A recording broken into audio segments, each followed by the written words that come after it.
Bonjour et bienvenue sur ce nouvel épisode de Conversation au cœur des hommes. Un nouvel épisode que je vais faire solo et où je vais vous livrer une partie de moi, une partie qui vient de mon cœur et qui est très spontanée, qui peut-être résonnera avec vous. Et cette chose, c'est la valeur. La valeur, elle est au centre de notre vie parce qu'on peut parler de valeur financière, monétaire, combien on vaut. Et puis la valeur, c'est aussi la valeur inestimable. Ça n'a pas de prix et ça a une grande valeur. Et donc quand on regarde ce mot valeur qui a un double sens, pour moi c'est un mot qui est extrêmement important parce qu'il nous connecte directement au monde de matière dans lequel on vit, avec des factures à payer, avec un salaire ou des prestations à gagner, en tout cas de l'argent à gagner, avec le fait que tout a une valeur monétaire. Et puis, la valeur inestimable qui est à l'intérieur de nous, qui est dans notre cœur, qui correspond à ce que l'on vient faire et ce que l'on vient apporter aux autres. Et ces deux définitions-là, à mon sens, ne sont pas du tout opposées, mais elles sont complémentaires. Et quand on arrive à relier les deux, on arrive à une forme de complétude qui est incroyable. Et je crois que quand on se situe pile au croisement de la valeur intrinsèque, celle qui nous représente, et la valeur que l'on gagne, alors on est dans un point d'équilibre, on est dans un flot naturel et il y a de grandes choses qui se passent. J'ai l'intime conviction que quand on fait ce qui vient de notre cœur, quand on œuvre et quand on est au service de plus grands, donc pas juste pour soi et sa petite fortune personnelle, mais plus grand par rapport aux autres, quand on apporte quelque chose, quand on permet aux autres de se sentir un peu mieux, alors naturellement, la valeur financière et monétaire nous arrive d'une façon ou d'une autre, dans un timing qu'on ne maîtrise pas forcément. Et c'est peut-être ça qui est le plus difficile. Et moi, je voulais revenir en arrière. À partir du moment où j'ai été à l'école, pour moi, il fallait réussir. Et ma valeur était liée aux notes que j'avais. Et cette valeur-là, elle changeait en fonction de la comparaison avec les autres. C'est-à-dire que si j'avais un 18, mais qu'il y avait des personnes qui avaient un 19 ou un 20, alors ma valeur était moindre que si j'avais un 18, mais que j'étais la première de la classe. Et ça, très petite, on me l'a inculqué via mes parents et je leur en veux pas, en fait. Ils ont fait en sorte d'aller chercher mon plus grand potentiel. Et à l'époque, quand on est enfant, c'est souvent avec l'école qu'on peut nous noter et qu'on peut nous classer, en tout cas nous comparer les uns aux autres. Puis aussi, bien sûr, avec le comportement et les activités périscolaires. Mais moi, je viens vraiment d'une famille où on me poussait à faire des études, en tout cas à réussir dans mes études. Et ça a continué. Et je me souviens quand je suis arrivée en première S, donc scientifique, alors que je suis profondément plutôt littéraire où j'aurais dû faire une filière ES à mon avis. Ça a été très compliqué parce que d'une scolarité sans échec, je me suis retrouvée avec des 5 sur 20 en maths parce que j'aimais pas ça. J'aimais pas ça et je me revois, vu que je n'aimais pas ça et que j'avais pas de bonnes notes, je me revois ne pas vouloir travailler comme ça. Ça légitimait le fait que j'ai pas de bonnes notes. Non, c'est normal, c'est parce que j'ai pas travaillé.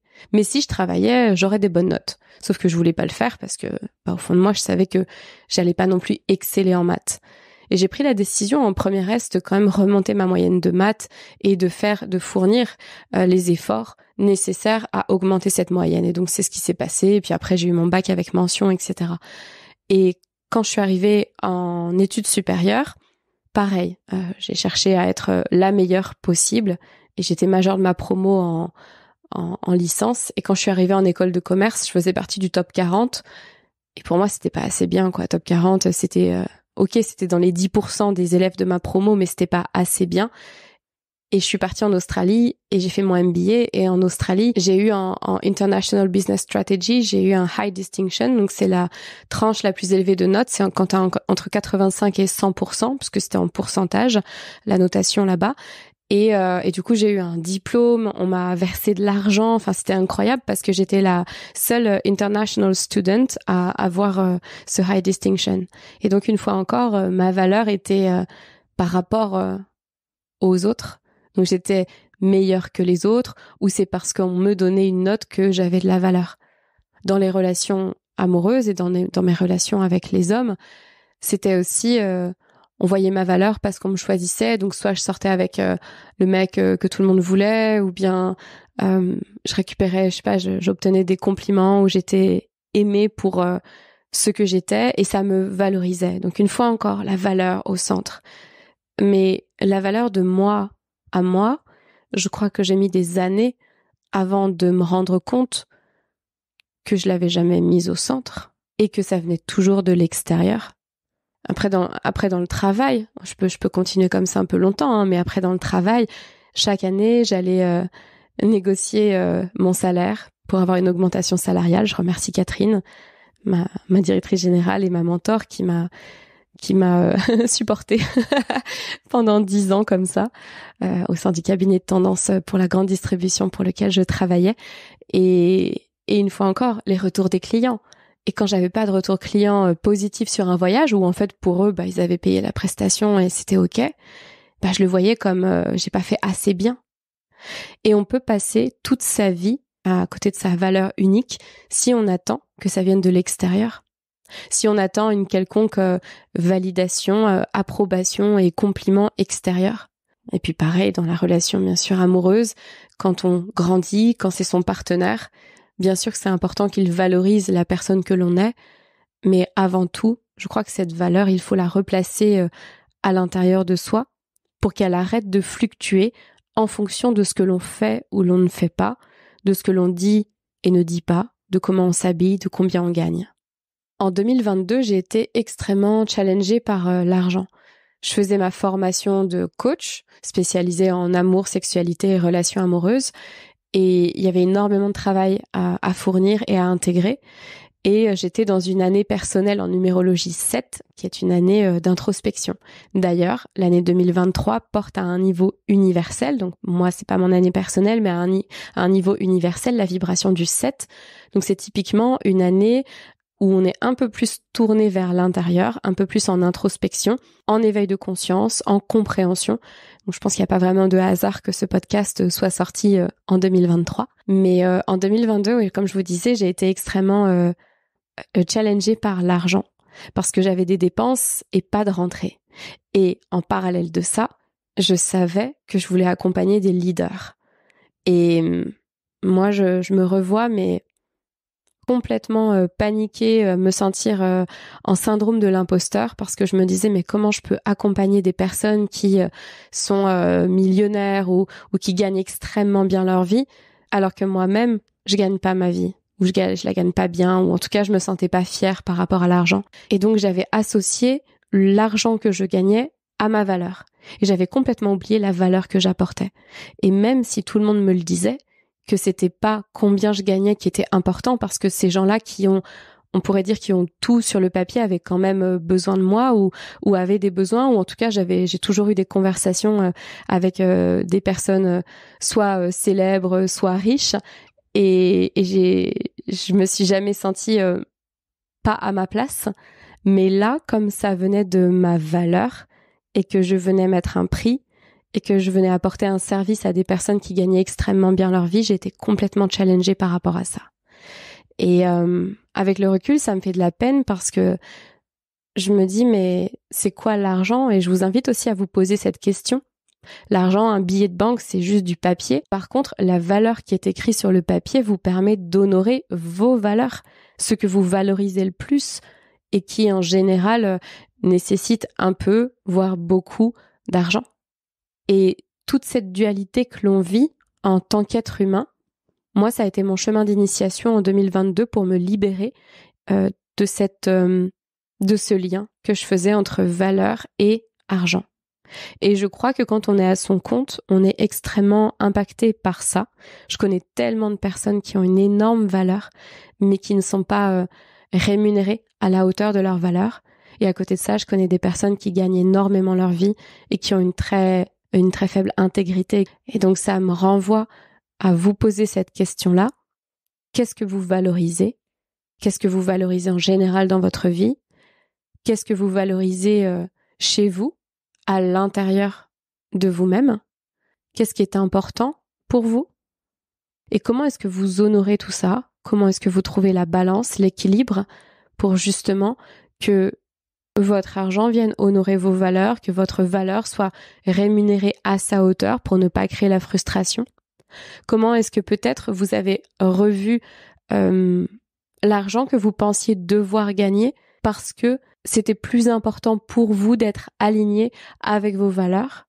Parce que faire de l'argent entre vous et moi, c'est pas ce qui est le plus compliqué. Par contre, faire de l'argent en suivant son cœur, en se mettant à nu, en se montrant vulnérable, en suivant vraiment l'intuition de monter tel ou tel projet, de faire telle ou telle chose, comme ce podcast, qui me rapporte pas d'argent, mais qui vient nourrir tellement mon cœur que quand je vous parle, quand je parle à mes invités, quand je monte les épisodes, je me sens tellement à ma place que j'ai arrêté de le questionner. Et je sais que ce podcast n'aurait pas pu sortir l'année dernière parce que je liais trop ma valeur à de l'argent. Et une fois encore, je vous demande à l'intérieur de vous vraiment de prendre peut-être 3 grandes inspirations et expirations, et on peut le faire ensemble si vous le souhaitez. Donc redressez-vous bien.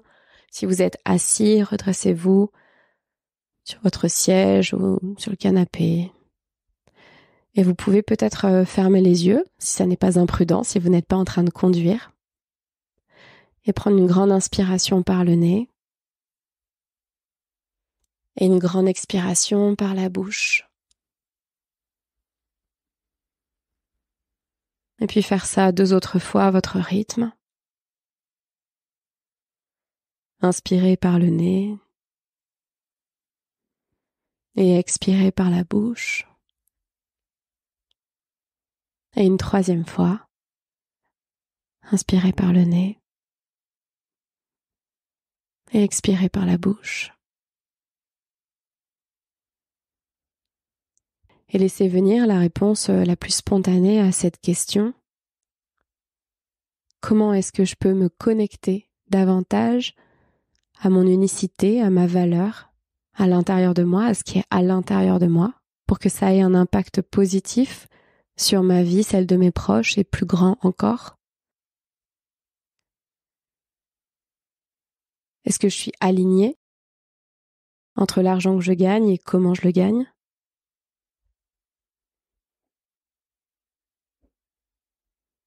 Est-ce que je me sens épanouie comme ça dans ma vie? Est-ce que je me sens frustrée? Est-ce que j'ai la sensation de ne pas être assez écoutée, entendue, de ne pas pouvoir m'exprimer pleinement depuis mon cœur?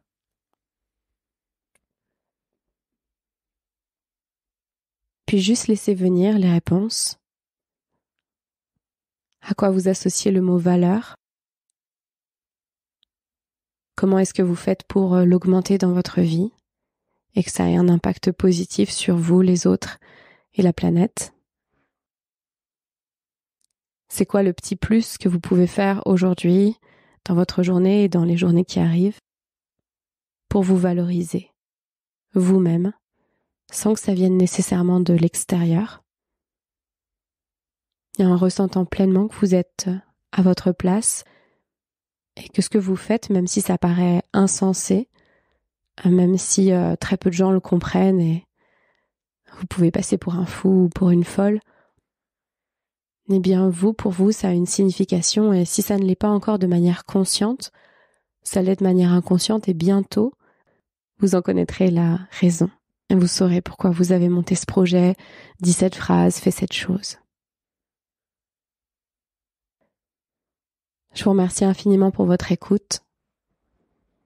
Je vous laisse à votre réflexion et je vous dis à très bientôt pour un prochain épisode dans Conversation au cœur des hommes.